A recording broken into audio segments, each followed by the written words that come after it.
যদি কোনো ব্যক্তি প্রেমিকাকে হাজির করার এই আমলটি করে, তো কিছুক্ষণের মধ্যে সে প্রেমিকা ছুটে আসবে পাগলের মতো।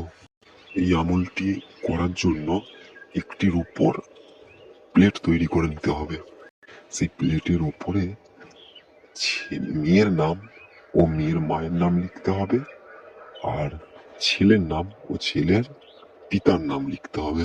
লেখার পর এই ছকটি ওর মধ্যে তৈরি করতে হবে।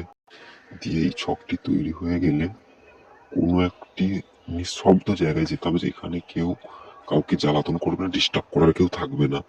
তখন একটি আগুন করতে হবে, কয়লার আগুন হলে সব থেকে ভালো হয়। ওই আগুনটা করে এই ছকটি ওর মধ্যে দিতে হবে। দেওয়ার পরে আগুনে পুড়াতে থাকতে হবে, আর ভালোবাসার এই আয়াতটি পড়তে হবে। আমি যেহেতু এই আয়াতটা বলছি না কেন কি, এই আমলটি খুবই ভয়ানক। এই আমলটা করতে একটু এদিক ওদিক হলে জান চলে যাবে। তাই আমি চাইবো যে আপনারা এই আমলটি নাই করুন। কোনো এরকম ধরা রিস্ক কাজ থাকলে আমাকে দিয়ে করাতে পারেন। স্ক্রিনে দেওয়া হোয়াটসঅ্যাপ নাম্বার আপনারা যোগাযোগ করুন। এই আমলটি শুধু আপনাদেরকে জানালাম, এই আমলটি আপনারা যে করেন খুবই খারাপ জিনিস ঘটতে পারে। আর এই আমলটি করার সাথে সাথে আগুনে পুড়তে পুড়তে সেই মেয়েটি ছুটে আসবে আপনাদের কাছে।